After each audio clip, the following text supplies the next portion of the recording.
सफलता आप लोगों को मिले, स्नेह से, प्रेम से, वात्सल्य। शिव को भजो।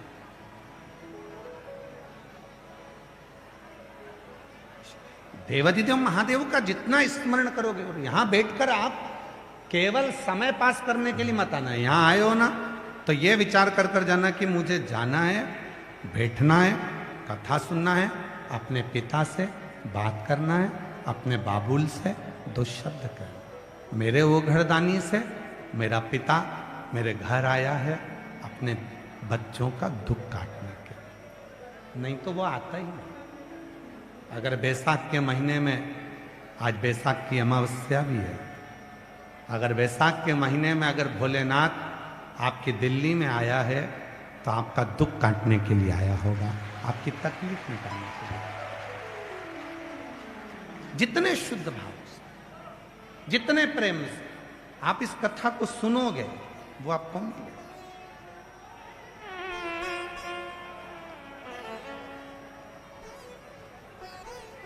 जितने प्रेम से सुन सकते हो, जितने प्रेम आप सुनो।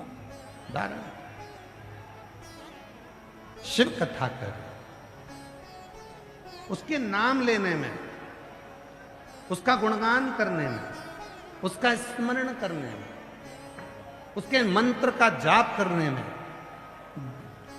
क्या नहीं मिल सकता। लोग कहते हैं गुरुजी श्री शिवाय नमस्तुभ्यम, केवल दरवाजे पर चिपका दिया, दरवाजे पर लगा दिया, मंत्र का जप कर लिया, उसका लाभ मिलता है। हम कहते क्यों नहीं, क्यों नहीं मिलता। श्री शिवाय नमस्तुभ्यम का एक स्टिकर दरवाजे पर चिपक जाता है तो क्या उसका लाभ मिलता है? हमने कहा क्यों नहीं। आप लोगों में से कई लोग अपने अपने गांव जाते होंगे, अगर बिहार के रहने वाले होंगे तो कभी छठ पर्व पर जाते होंगे, उत्तर प्रदेश के रहने वाले होंगे तो दीपावली पर जाते होंगे, गोवर्धन पूजन पर जाते होंगे, हरियाणा पंजाब के होंगे तो आप भी अपने अपने गांव जाते होंगे।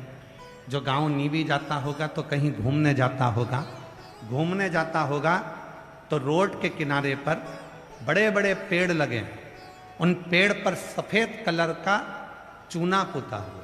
किस किसने देखा? हाथ उठाओ जरा, सबने देखा। बड़े बड़े पेड़ रोड के किनारे पर जंगल में लगे हुए हैं, उन पे सफेद कलर का पट्टा पुता हुआ है, सफेद चूना पुता हुआ है। क्यों पुता है? कि लोगों को समझ में आ जाए कि ये पेड़ पर सफेद चूना पुता है, मतलब ये पेड़ सरकारी है, इसको काटना नहीं है। जरा विचार करिएगा, पेड़ पर सफेद पट्टा पोता तो पेड़ सरकारी हो गया, उसको कोई काट नहीं सकता। उसी तरह जिसके दरवाजे पर श्री शिवाय नमस्तुभ्यम का पट्टा लग जाता है वो शिव का हो जाता है, फिर वो काटा नहीं जाता।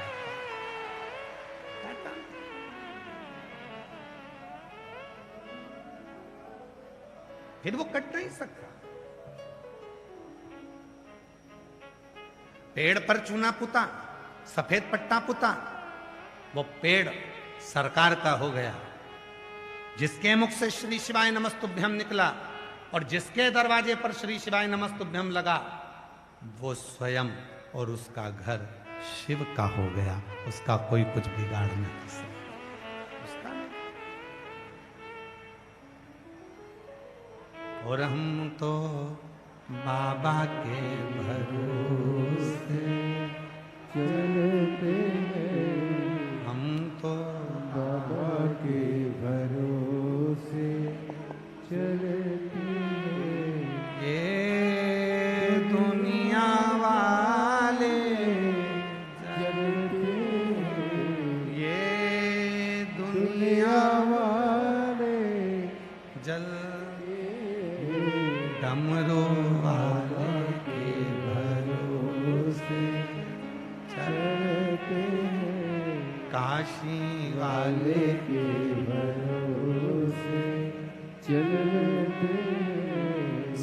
खुर वाले के भरोसे चलते हैं कुबेर भंडारी के भरोसे चलते हम तो बाबा के भरोसे चलते चलते हम तो बाबा बाबा के भरोसे चलते देवराज नाम का ब्राह्मण के घर में जन्म ले लिया, पर ब्राह्मण कर्म नहीं कर।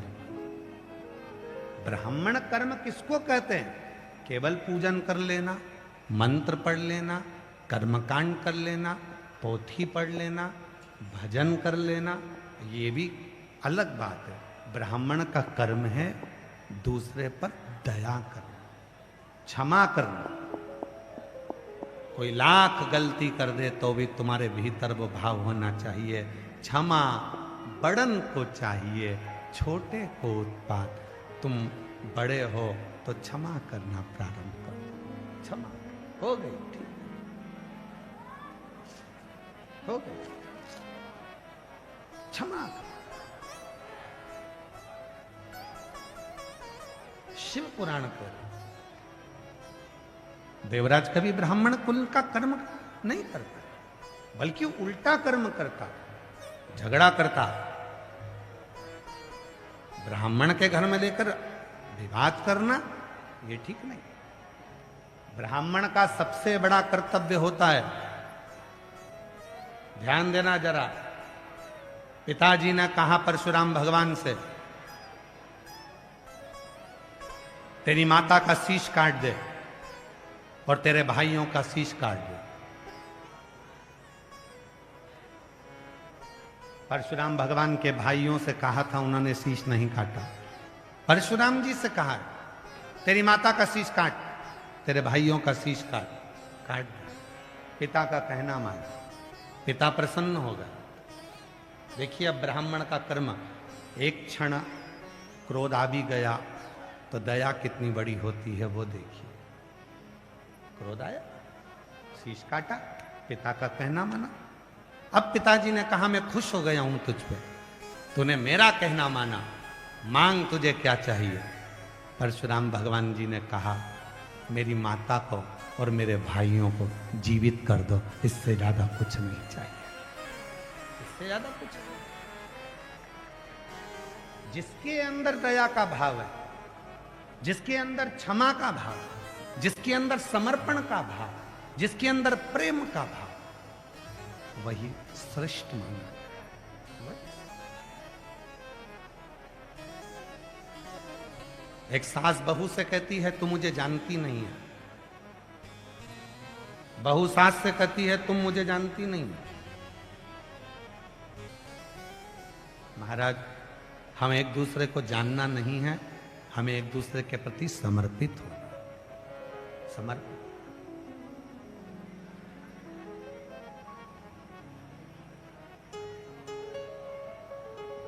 महाराज जी कथा लेकर आए, अमोघ अंबुजानंद महाराज जी।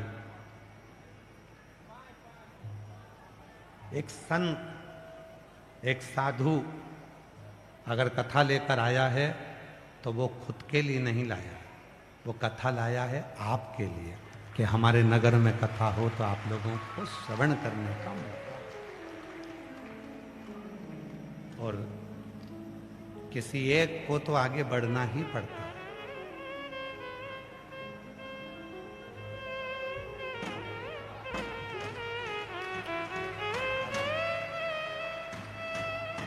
किसी एक को तो आगे बढ़ना ही पड़ता है। और जब तक वो आगे नहीं बढ़ेगा तब तक पीछे जितने डब्बे लगे हैं वो स्टेशन तक नहीं पहुंचे। एक बार महाराज जी के लिए जोरदार ताली बजाओ, जिनका अथक प्रयास। और होता है, पहले दिन की कथा रहती है तो थोड़ा सा बारात एकदम आती है और इतना अंदाजा किसी को नहीं रहता। सही बताएं ना, आज के ज़माने में शिव पुराण के भक्तों का गिनती करना बहुत कठिन हो गया, इतना कठिन हो गया कि समझना नहीं। कोई नहीं समझ सकता। और अभी भी मैं पूरे दिल्ली वासियों से कहूंगा, शायद दिल्ली के इतिहास की ये पहली कथा है जिसके पहले दिन लाखों की संख्या में शिव भक्त यहां पहुंचे। दिल्ली के इतिहास। और आपका साथ दे रही है स्वयं मां पार्वती जी, आपका साथ दे रहे हैं भगवान शिव, आपका साथ दे रहे हैं मेरे शंकर भगवान। उनको मालूम है इतने सारे भक्त आएंगे, टेंट कम पड़ गए, जितनी देर तक कथा चले मेरा भोला बाबा छत्र कर कर पकड़ कर खड़ा हुआ है कि तुम कथा सुनो। बादल का एक टुकड़ा आकर सूरज के सामने लग जाता है। हमने अपने जीवन में 30 साल इस कथा को करते करते हो गए। 30 साल में शिव महापुराण की लीला देखी है। जैसे ही भक्त बढ़ते हैं, धूप तेज होती है तो बादल का एक टुकड़ा आकर वहां छाया करना प्रारंभ कर देता है। ये अपने 30 सालों में हमने ये चीज देखी। अब शिव की लीला से ज्यादा क्या देख सकते, शंकर भगवान की करुणा इससे ज्यादा क्या देख सकते। और एक चीज 30 साल में और देखी है, जो शिव पुराण की कथा में पहुंचा, आरती के बाद जिसने वहां नमन कर कर चरण रज को अपने मस्तक लगाकर दिल से झोली पसार जो निवेदन करा है, मेरे भोले बाबा ने 3 महीने में उसकी गोदी में दे दी। जो जैसी भावना, सबको बोलना है, सबको। जो जैसी भावना वो वैसा ही पद पाया, नहीं थालियों से लौटाया, वो मन ही मन हरसाया, और कर दिया माला काशी वाले ने लुटा दिया। काशी वाले तुम जिस भाव से आए, तुम जिस हृदय से आए, तुम क्या सोच कर आए, तुम क्या विचार कर कर आए, तुम क्या तुम्हारे मन में चल रहा है, ये तुम्हारे ऊपर निर्भर है। ये तुम्हारे ऊपर निर्भर। कोई दूसरा नहीं सोचेगा, पर वो मन की दशा को सोचे। शिव जी का एक नाम है मन महेश।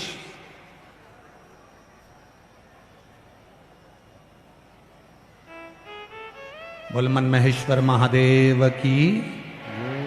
शिव जी का एक नाम है मन महेश, और यह नाम किसी दूसरे ने नहीं रखा,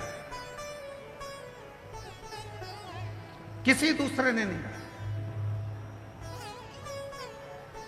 इस नाम को स्वयं भगवान विष्णु ने रखा,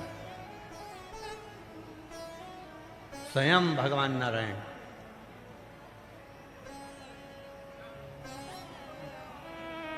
एक बार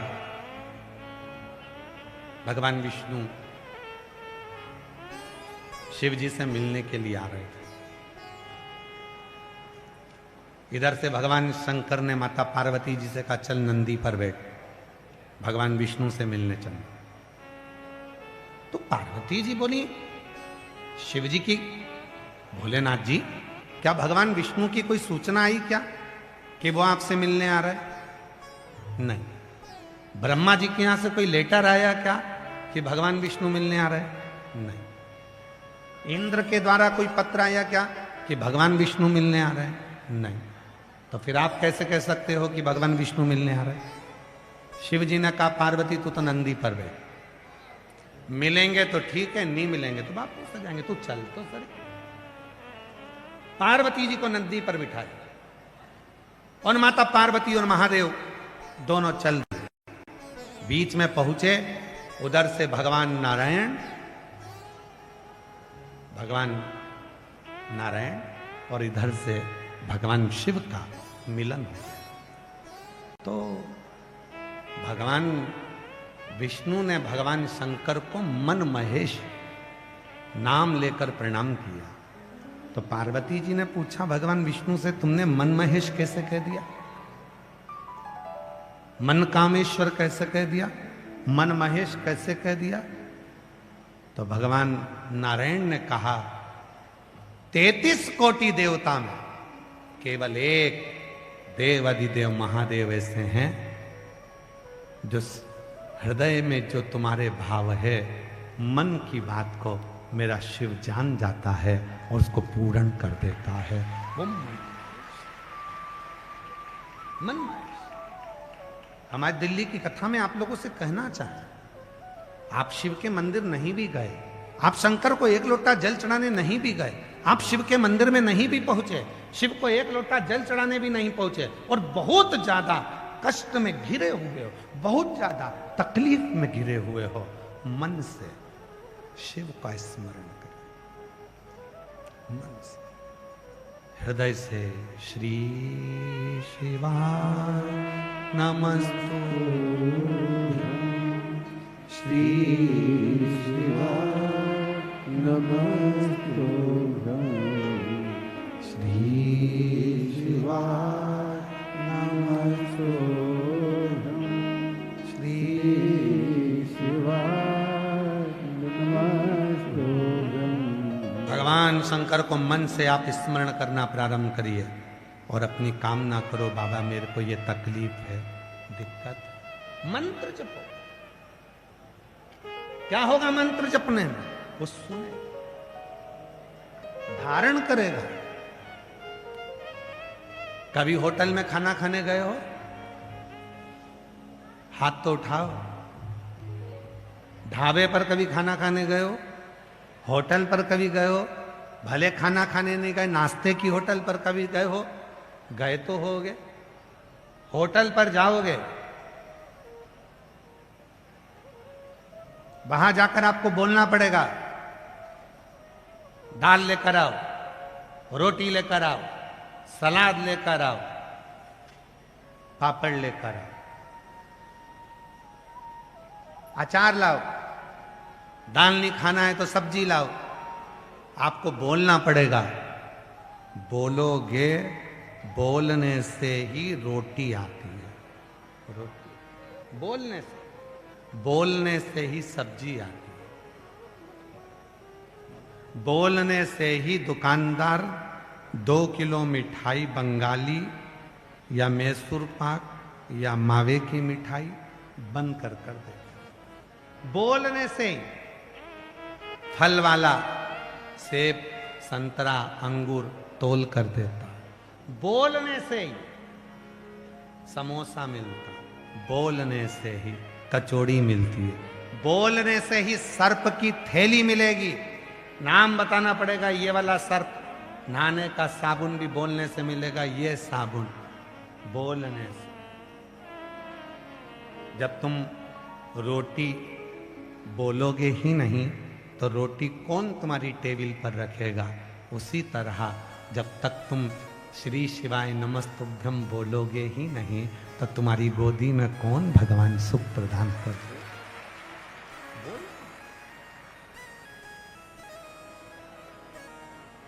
रोटी चाहिए? बोलो। सब्जी चाहिए? बोलो। मिक्स वेज सब्जी चाहिए? बोलो। बोलना पड़ेगा।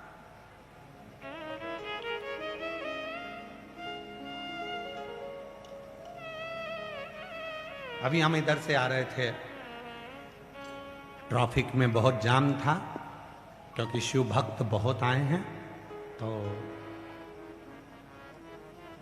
एक माता जी सिर पे पानी की बोतल लेकर चल रही हैं।